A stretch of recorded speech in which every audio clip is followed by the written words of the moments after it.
So now moving head with the questions on complex number. देखिए अब ये जो क्वेश्चंस हैं वो रूट्स ऑफ यूनिटी के कंसेप्ट पे हैं। पहला क्वेश्चन है आपका, आपको दिया हुआ है zi। Now zi is given to be cos 2k pi by 10 minus iota sine 2k pi by 10।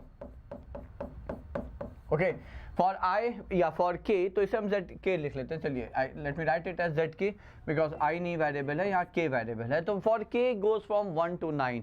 ठीक है, अब देखिए, अब आपको कई बच्चों को लग सकता है कि भाई रूट्स ऑफ यूनिटी का कंसेप्ट यहाँ पे क्या है। तो आपको यहाँ पे पता होना चाहिए बच्चों कि जब हम z raise to the power n is equal to 1 के रूट्स की बात करते हैं, this is nth degree equation, तो it is bound to have n roots. तो इसी के रूट्स को हम, इस इक्वेशन के रूट्स को हम nth रूट्स ऑफ यूनिटी कहते हैं। ठीक है, अब इसके रूट्स आते क्या हैं?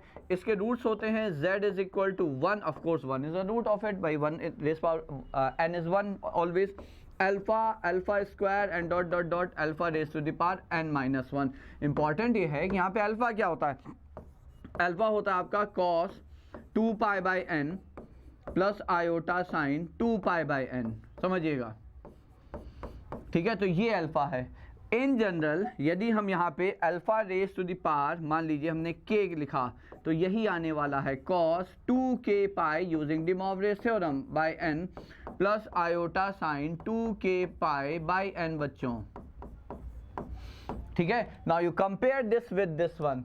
डिफरेंस क्या है? डिफरेंस ये है कि इसका ये कॉन्जुगेट है, मतलब जो रूट्स ऑफ यूनिटी आपके z raise to the power n is equal to 1 के रूट्स हैं, उनके हर रूट का ये कॉन्जुगेट है। तो यहाँ पे ये 10th रूट्स ऑफ यूनिटी की बात हो रही है, क्योंकि यहाँ पे n देखिए क्या है, यहाँ पे n जो है बच्चों वो 10 है। तो मतलब ये हुआ कि भाई आपकी जो इक्वेशन है वो z raise to the power 10 minus 1 equal to 0 के रूट्स की बात हो रही है।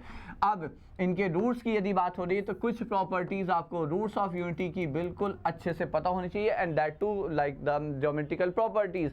ज्योमेट्रिकल प्रॉपर्टी देखिए 10 रूट है बच्चों, है ना, 10 है तो इवन नंबर ऑफ रूट्स हैं, तो एक 1 और एक -1 पक्का होगा। बचे 8 रूट, 8 रूट जो है वो इक्वली डिस्ट्रीब्यूट हो जाएंगे पूरे प्लेन पे, है ना। और कैसे होंगे? टोटल एंगल कितना है? 360 डिग्री। उसको 8-10 पार्ट में डिवाइड करेंगे तो 36 डिग्री पे 1, फिर 2, तो ये मान लीजिए आपका अल्फा हो गया, तो ये अल्फा स्क्वायर हो गया, फिर ये अल्फा क्यूब हो गया, and then this is alpha raise to the power 4 and so on, and next are there conjugate. अच्छा, वैसे भी isn't this a real polynomial equation? भाई दोनों टर्म, दो ही टर्म है और दोनों टर्म के कोफिशिएंट्स रियल हैं, और रियल पॉलिनोमियल इक्वेशन के लिए हमें पता है that non real roots exist in conjugate pair. तो यदि ये 4 रूट्स हैं, ये 4 नॉन रियल रूट्स हैं, तो 4 इनके कॉन्जुगेट हो जाएंगे, और कॉन्जुगेट हो जाएंगे तो वो उसी के नीचे मिरर इमेज में आ जाएंगे। तो अल्फा रेज़ पावर 9 हो गया। इसी प्रकार से यहाँ पे ये हो जाएगा alpha raise to the power 2, 8 इसके लिए हो जाएगा, और यहाँ पे alpha raise to the power 4 का कॉन्जुगेट आ जाएगा, and likewise you can get the conjugate. ठीक है, तो ये हो जाएगा of course alpha raise power 7, alpha raise to the power 6, and that's it. ठीक है, अब समझिए एक और बात, जितने एंगल पे ये इधर इंक्लाइंड है उतने एंगल पे ये भी इंक्लाइंड है। भाई सारे एंगल तो सेम है, किसी भी 2 कॉन्जिक्यूटिव रूट्स के लिए या 2 आर्म्स के लिए इन दोनों आर्म्स के बीच का एंगल सेम है, इक्वल डिस्ट्रीब्यूशन है 36। ठीक है, मतलब अब यहाँ पे देखिए एक चीज, दूसरी चीज कॉन्जुगेट है। ठीक है, अब हमने यहाँ पे कहा कि मान लीजिए इसके रूट्स हैं, लेट द रूट्स बी, इसके रूट्स हमने यहाँ पे कैपिटल Z से डिनोट किए। ठीक है, तो Z1, Z2, Z3 and dot dot dot Z9, और एक हो गया 1। फाइन। अब Z का जो कॉन्जुगेट है, Z1 का जो कॉन्जुगेट है वो क्या होगा? वो Z9 है बच्चों। ठीक है, तो Z1 बार, Z2 बार, Z3 बार, या चलिए ऐसे अब लिख दिया तो लिख दिया, तो ये हो जाएगा आपका Z9 बार। अब यही तो है बच्चों जो हमें यहाँ पे रूट्स दिए हैं, एज आई सेड ये इनके, इसका कॉन्जुगेट है ये। ठीक है, तो इसका मतलब ये हुआ कि अल्टीमेटली हमें जो रूट्स मिलने वाले हैं वो क्या मिलने वाले हैं, है ना, इनका कॉन्जुगेट। ठीक है, और इसका कॉन्जुगेट ये है Z9, तो ये क्या हो गया? ये हो गया आपका Z9। इसी तरह से ये क्या हो जाएगा? ये हो जाएगा Z8। तो this is nothing but Z7 and dot dot dot, this is nothing but Z, and that's it. भाई Z9 का या इसका कॉन्जुगेट ये है, इसका कॉन्जुगेट ये है। अल्टीमेटली जो आपको यहाँ पे दिए हुए हैं वो सारे के सारे 9 रूट्स ऑफ यूनिटी हैं, ठीक है। Now again using the concept of roots here, अब किसी भी जनरल इक्वेशन के लिए हमें पता है, जैसे कि यदि उसके रूट्स हमें पता हैं तो उसके फैक्टर्स पता हैं, तो हम इसे लिख सकते हैं z-1 into z minus z1 into z minus z2 and dot dot dot z minus z10 rather z9, क्योंकि एक रूट तो हमने यहाँ पे 1 मान ही रखा है, ठीक है। अब आप ध्यान से देखिए हमें चाहिए क्या, हमें यहाँ पे चाहिए जब z की जगह, अच्छा this is an identity statement, this is true for every z, तो हमें क्या चाहिए, z की जगह यदि हम 1 रख दें, वोंट वी गेट दिस, आ जाएगा हमें, ठीक है। तो z की जगह यदि हम यहाँ पे 1 रख दें, we get the expression, but problem ये है कि आपने z की जगह 1 रखा तो ये 0 और ये 0, वी वोंट गेट एनीथिंग। तो हमने क्या करना है, I will take this down in the denominator, इसको उठाया हम यहाँ पे, इसे यहाँ डिनोमिनेटर में ले आए और ये आ गया 1 minus z1 into 1 minus z2 and so on, this is 1 minus z to the power 9, ठीक है। बट यहाँ पे तो अब आप कहोगे एक तरफ 1 रख दिया एक तरफ नहीं रखा, तो यहाँ पे हम क्या कहेंगे, जो कि 1 रखने पे 0/0 बन रहा है, तो लिमिट z अप्रोचेस 1, अब बस ये 0/0 फॉर्म की लिमिट को आपको इवैल्यूएट करना है and you will get the answer, ठीक है। और लिमिट 0/0 फॉर्म को इवैल्यूएट करने के लिए हमें सबसे आसान तरीका अभी एल हॉस्पिटल रूल लग रहा है, जहाँ पे आप ऊपर वाले को डिफरेंशिएट करेंगे, सो दिस इज लिमिट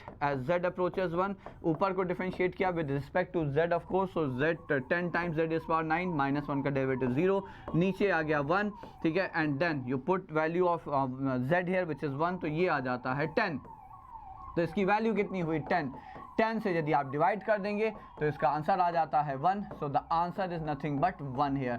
अब मॉड लीजिए या ना लीजिए, क्योंकि आंसर आपका इंडिपेंडेंट ऑफ z आ रहा है, तो ऑफ कोर्स रियल नंबर है, पॉजिटिव है, तो इसका मॉड भी 1 ही रहेगा। तो that was the first part here, ये हो गया पहला पार्ट। अच्छा अब आइए दूसरे पार्ट पे।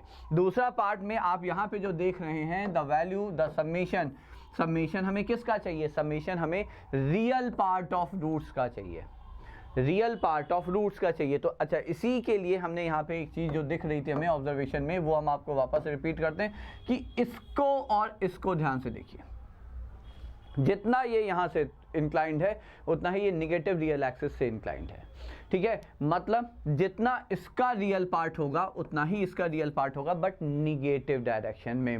मायने क्या हुआ, मतलब ये हुआ कि ये रियल पार्ट और ये रियल पार्ट ऐड होके देगा 0। इसी तरह से ये और ये मिरर इमेजेस हैं ऑन दी इमेजिनरी एक्सिस, ठीक है, they are mirror images on the imaginary axis, तो फिर इनका रियल पार्ट ऐड होके 0 हो जाएगा। लाइकवाइज इनका रियल पार्ट ऐड होके 0, इनका रियल पार्ट ऐड होके 0 एंड 1 और -1 ऐड होके 0। मतलब ये हुआ कि जब आप, ये कितने रूट्स हैं, 10 रूट हैं, 0 से लेकर 9 तक 10 रूट्स, तो सारे रूट्स का रियल पार्ट का सम 0 हो जाएगा, तो इसका आंसर फिर 1 ही होने वाला है बच्चों। सो दिस इज 1 अगेन, ये भी 1 है और ये भी 1 है।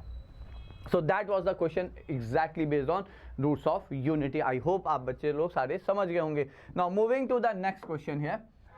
अगला क्वेश्चन है z1 z2 z3 zn are nth roots of unity. फिर से nth रूट्स ऑफ यूनिटी है, so that means they are roots of this equation, ठीक है, इस इक्वेशन के ये रूट्स हैं। अब ये इस क्वेश्चन का पर्पस है बच्चों, इस क्वेश्चन का पर्पस ये है कि कई बार रूट्स ऑफ यूनिटी यूज करते करते हम लोग बेसिक जो थ्योरी ऑफ इक्वेशन है, पॉलिनोमियल इक्वेशन की जो कैरेक्टरिस्टिक है उसे भूल जाते हैं। मतलब देखिए यहाँ पे यदि आप ध्यान दें तो ये क्या है, ये है sum of product of roots taken 2 at a time,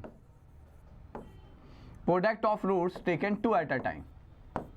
अब आप ये बताइए 2 एट अ टाइम कि sum of all the roots of a polynomial क्या होता है, वो होता है माइनस टाइम्स, मतलब जो minus times z is to the power n-1 का coefficient upon z is to power n का कोफिशिएंट, ठीक। टेकन 2 एट अ टाइम का सम क्या होगा, plus times z is power n-2 का coefficient upon z is power n का coefficient. Taken 3 at a time क्या होगा, minus again z is power n-3 का coefficient upon z is power n का coefficient. इसी तरह से आप बढ़ते चले जाएंगे और लास्ट में product of all the roots क्या आता है, -1 raise to the power n constant times upon z is power n का कोफिशिएंट। क्लियर। यहाँ पे z इज पावर n और कांस्टेंट को छोड़ के क्या कोई और टर्म हमें दिख रहा है, तो आंसर इज नो। मतलब सारे रिलेशन में starting from the first one sum of all the roots तो ऑफ कोर्स इसीलिए देखिए बहुत सिंपल है, sum of all the roots कितना होता है यूनिटी का, 0 होता है। क्यों? क्योंकि यहाँ पे z स्क्वायर n माइनस 1 का कोफिशिएंट ही नहीं है, तो भी उसको भी आप वैसे भी एक्सप्लेन कर सकते हैं। तो sum of root second 2 at a time का सम कितना होगा, वो भी 0 होगा, क्योंकि z स्क्वायर n माइनस 2 का भी कोफिशिएंट कहाँ है, तो इसका भी आंसर डायरेक्ट 0 है, ये 0 हो गया। ठीक है, अच्छा ये टेकन 3 एट अ टाइम है, 0 है। Sum of 4 root second at a time 0, 5 root second at a time 0, कब तक, last. Sum of product of all the roots वो कितना आ जाएगा, -1 raise to the power n, -1 जो इसका कांस्टेंट है अपॉन 1 जो z raise to power n का कोफिशिएंट है। अब मुद्दा ये है कि ये कैसे आएगा। ठीक है, तो देखिए रेसिप्रोकल में तो ये ऐसे आएगा आपका यहाँ पे बच्चों कि हमें पता है, क्या पता है हमें, यहाँ पे दो चीज़ें पता हैं। एक है सम टेकन रूट्स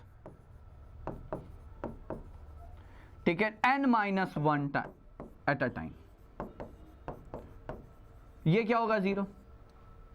ठीक है, और एक पता है product of all the roots,